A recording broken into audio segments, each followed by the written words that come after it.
Welcome to your deep dive. Today, we're going to be exploring behaviorism. Okay. You might remember it from Psych 101, but trust me, it's way more interesting than those dry textbook definitions. You've sent us some excerpts from the Stanford Encyclopedia, Yeah, philosophy, and we're going to break down how behaviorism tries to explain, well, behavior. that's right. Behaviorism really wants to take the mystery out of the mind. It argues that instead of getting lost in speculation about what's going on in our heads, Okay. we should focus on what we can actually observe, our actions. Okay, that makes sense. But the Stanford Encyclopedia mentions that the word behaviorism gets thrown around a lot. Is there one clear definition? It's a little tricky. Sometimes behaviorism refers to a general attitude like, hey, if we can't see it in someone's actions, does it really matter? But the encyclopedia also dives into behaviorism as a strict scientific doctrine, and that's what we'll be unpacking today. So how does this doctrine of behaviorism actually explain things? Well, it starts with this idea. Psychology should be the science of behavior, not the science of some hidden mental world. That means focusing on explaining what people do, not just guessing at what they think. I'm starting to see the connection to that observable actions idea you mentioned earlier. So does this mean behaviorists think our thoughts and feelings don't matter? Not necessarily. It's more about saying that thoughts and feelings are, well, messy.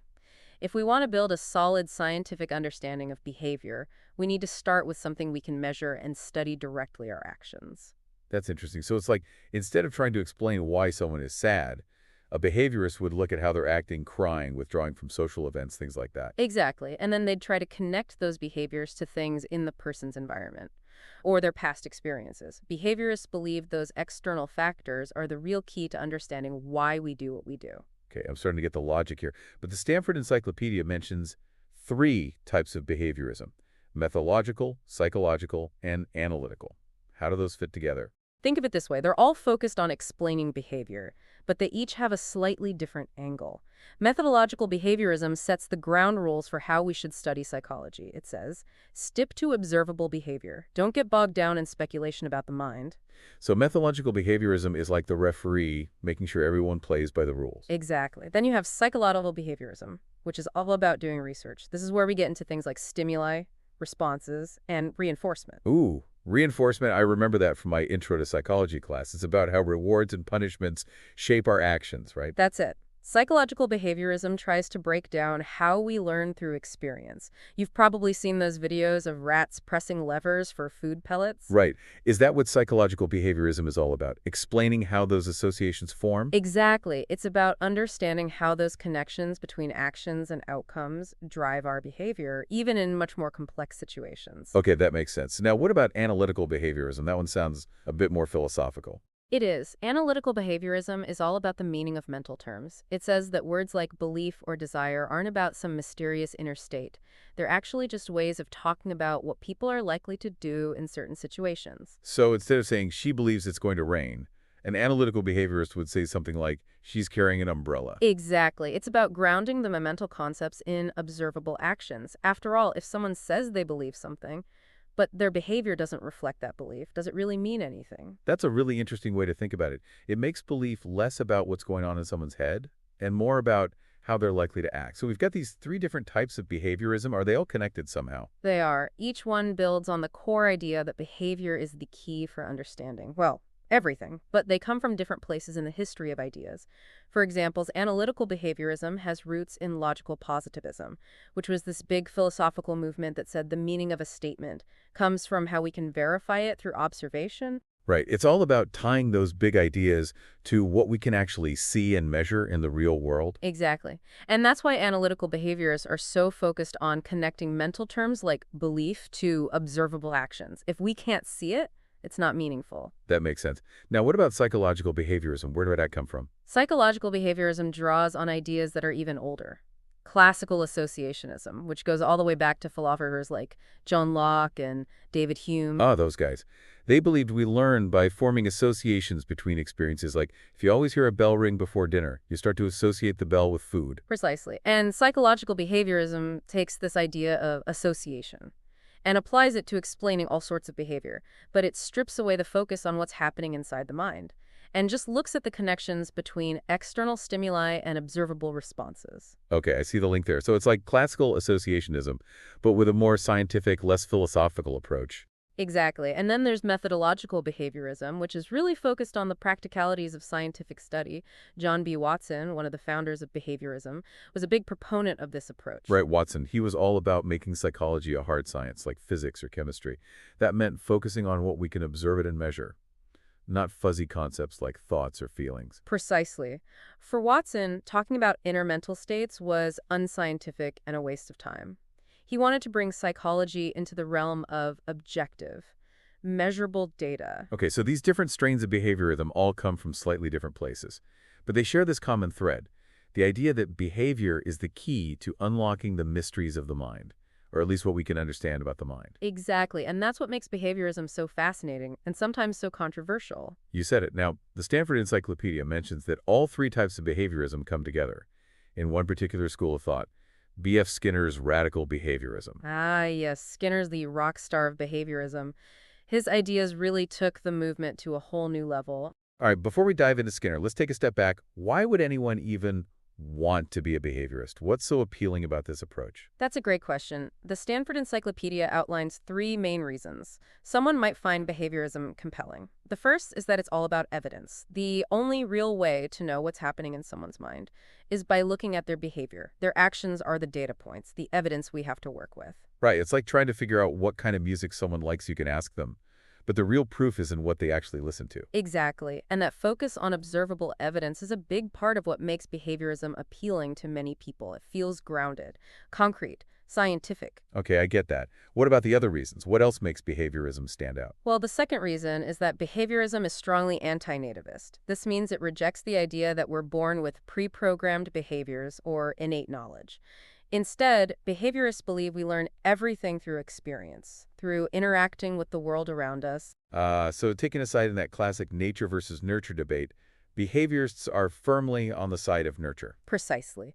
They believe our environment shapes who we are, and our behaviors are the products of our experiences, not some predetermined blueprint. That's a pretty powerful idea. It means we have the potential to change and adapt based on what we encounter in life. Exactly. Now, the third reason for behaviorism's appeal is its emphasis on avoiding circular explanations. Behaviorists are wary of trying to explain behavior using mental states that themselves need to be explained. That makes sense. It's like saying he ran because he was afraid. But then you have to ask, well, why was he afraid? You just end up going in circles. Exactly. Behaviorists want to cut to the chase and find the root cause of that fear in the person's environment or their past experiences. So instead of just attributing everything to some mysterious feeling of fear, they look for the specific things that triggered that fear. That's right. They want explanations that are grounded in observable events, not just abstract mental states. Okay, I'm starting to see how all of this fits together. But how does this all play out in B.F. Skinner's work? He's the guy everyone thinks of when they hear the word behaviorism, right? Absolutely. He's arguably the most famous and influential behaviorist, and his ideas really took the movement in new directions. Okay, I'm ready to dive into the world of Skinner. What were some of his key insights? Well, Skinner's radical behaviorism takes those core principles we talked about, evidence, nurture, avoiding circular explanations, and pushes them even further. He was obsessed with understanding behavior in terms of its relationship to the environment and an organism's learning history. So it's all about how our experiences shape our actions. Exactly. And this is where his famous idea of operant conditioning comes in. Skinner argued that behaviors are shaped by their consequences. If a behavior leads to a positive outcome, what he called reinforcement, then it becomes more likely to occur again in the future. Okay, so it's like learning through trial and error. You try different things, and the actions that lead to rewards stick around? That's the basic idea. But Skinner went way beyond simply observing these patterns. He meticulously studied how different schedules of reinforcement, like how often a reward is given, affected the strength and persistence of behaviors. So he wasn't just saying reinforcement matters. He was figuring out the nitty-gritty details of how it works. Exactly. And his research led to some truly groundbreaking insights into the mechanics of learning. I've heard of Skinner's famous Skinner box experiments. Is that what you're talking about? Yes. The Skinner box is a classic example of how he studied operant conditioning. It's basically a controlled environment where researchers can precisely manipulate the consequences of an animal's actions and see how those consequences shape their behavior. Okay, so it's like a laboratory for studying learning. Precisely. And the insights Skinner gained from these experiments had a huge impact on our understanding of how behavior works. Now, Skinner is also famous for his controversial social vision, the idea of designing a utopian society based on behaviorist principles. Ah, yes, this is where we get into the world of Walden 2, Skinner's fictional utopia. Walden 2. Okay, tell me more about that. What was Skinner's vision for this perfect society? Well, the central idea was that we can create a better world by controlling the environment and using positive reinforcement to encourage what he considered to be desirable actions. So instead of relying on laws and punishment, you design an environment where people are naturally inclined to do good things. Exactly. Skinner believed that by carefully structuring society and using positive reinforcement to guide people's choices, you could create a world free from many of the problems we face today. That's a bold idea. It sounds like something straight out of a science fiction novel. It does. And in many ways, Walden 2 is a thought experiment, exploring what would happen if we took behaviorism to its logical extreme. But I imagine this idea also sparked a lot of debate and criticism. Of course, many people argued that Skinner's utopia was overly simplistic and ignored the complexities of human nature. What were some of the main concerns people had about Walden 2? Well, one of the biggest criticisms was that Skinner's vision seemed to leave little room for individual freedom and autonomy. If our behavior is just a product of our environment, what happens to free will? Are we just puppets being controlled by whoever designs the environment? That's a big question. A society designed around controlling behavior could end up feeling a bit oppressive, couldn't it? Absolutely. That was a major concern for many people. They also pointed out that Skinner's descriptions of Walden 2 were often pretty vague, lacking the practical details of how such a society would actually function. So it was a compelling vision in theory, but maybe a bit difficult to translate into reality. Exactly. There was also the question of who gets to decide what desirable behavior even means. What happens if people disagree about the values that should guide society? Right, because desirable is a subjective term. What one person sees as good or right might be totally different for someone else. That's a crucial point. Walden 2 raised a lot of questions about power and control. Critics worried that those in power could manipulate the system to their advantage. So while it was a fascinating thought experiment, it also highlighted some of the potential pitfalls of trying to engineer society based solely on behaviorist principles. Exactly, and these questions about power and control apply to behaviorism more broadly. It's one thing to talk about shaping behavior through reinforcement, but who gets to decide what gets reinforced? That's a great point. So Walden 2 was a bold vision, but it also forced people to confront some uncomfortable questions about the ethics of behaviorism and the potential for manipulation. Absolutely. Now, despite its popularity for several decades, behaviorism eventually lost its grip on the field of psychology. It stopped being the dominant force it once was. Why do you think that happened? Well, I'm guessing it has something to do with all the things we've been discussing.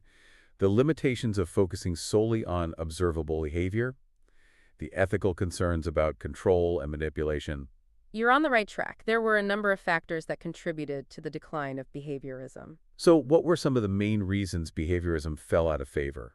Well, one of the biggest challenges was that it struggled to explain those messy internal processes, the thoughts, feelings, and interpretations that influence our actions. Like we were saying earlier, behaviorism wanted to focus on what we do, but sometimes what we think and feel matters too. Right, exactly. Critics argued that we don't just react to stimuli in the environment, we interpret them based on our past experiences, our beliefs, our goals, and those internal processes have a huge impact on how we behave. Okay, that makes sense. So it's not enough to just look at the external factors. We have to consider what's going on inside the black box of the mind, too. Right, and this is where cognitive psychology stepped in. Cognitive psychologists started exploring those internal mental processes, things like memory, attention, problem solving, and language that behaviorism had largely ignored. Can you give me an example of how behaviorism might fall short in explaining something that cognitive psychology could address? Sure, imagine someone who's terrified of spiders. A behaviorist might say that this fear is simply a learned response to certain stimuli, like the sight of a spider.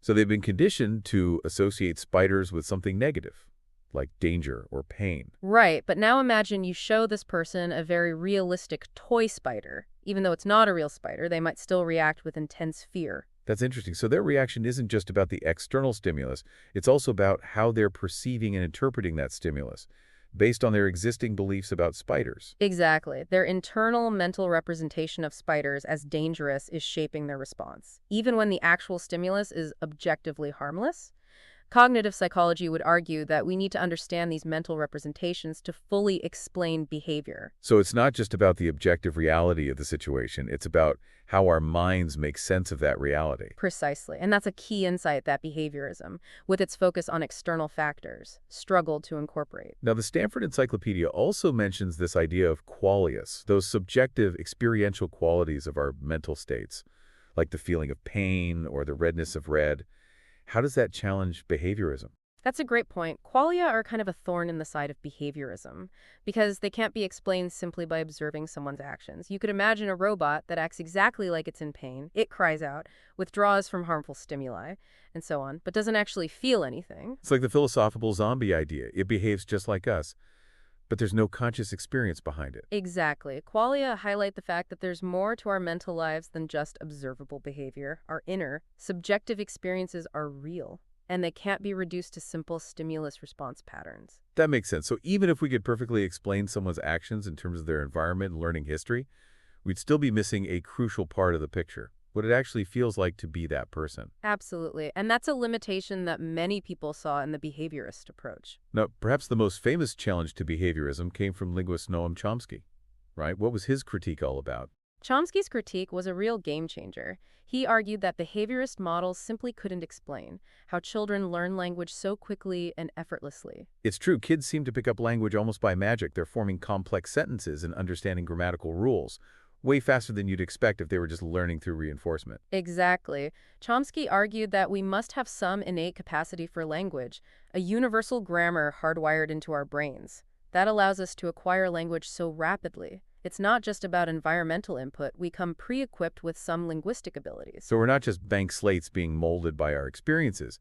We have some internal structure that guides our language learning. That's right. And that idea was a major challenge to behaviorism's emphasis on the environment as the primary driver of learning. Chomsky's work really shook things up in the field. It showed that there were some aspects of human behavior that just couldn't be explained by behaviorist principles alone. Absolutely. It helped pave the way for what we now call the cognitive revolution in psychology, a shift towards understanding the mind as an active information processor, not just a passive recipient of environmental input. So with all these challenges, the inability to fully account for internal processes, qualia, the complexities of language acquisition, is it safe to say that behaviorism is dead? Well, that's a complicated question. While behaviorism might not be the dominant force it once was, it hasn't completely disappeared. Are there any areas where behaviorist ideas are still influential today? Definitely. Behavior therapy, which is based on the principles of behaviorism, is still widely used to treat a variety of mental health conditions. So even though behaviorism might not be the best model for explaining everything about the human mind, it can still be a useful tool for helping people change their behavior and improve their well-being. Exactly. And there's also a lot of interest in how behaviorism can be integrated with other approaches, like neuroscience. Really, I thought those were two totally separate fields. They used to be seen that way. But there's growing interest in how brain mechanisms might actually underlie the principles of behaviorism. For example, researchers are studying how the brain's reward pathways are involved in reinforcement learning, those same processes that Skinner was so interested in. So instead of just studying behavior at the level of actions and outcomes, we can now look inside the brain and see what's happening at a neural level. That's right. And this kind of research could potentially help us understand how those environmental factors that behaviorists emphasized actually get translated into changes in the brain. So it's not about pitting behaviorism against cognitive psychology or neuroscience.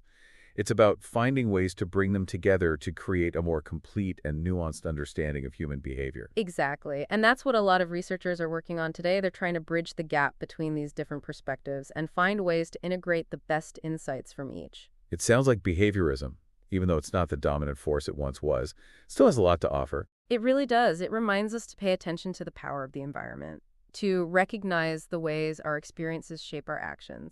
And even though it might not have all the answers, it still provides a valuable framework for thinking about how we learn and how we can change our behavior. Well, we've covered a lot of ground today, haven't we? We've explored the different types of behaviorism, its historical roots, its strengths and limitations, its controversial applications, and its enduring legacy. We've seen how behaviorism tried to explain everything we do in terms of our environment and our learning history, and we've seen how that approach also ran into some serious challenges. But even in its decline, behaviorism left behind a rich legacy of ideas and techniques that continue to influence how we understand and treat human behavior. Absolutely. And it reminds us that the study of the mind is a constantly evolving journey, with new discoveries and new challenges always on the horizon.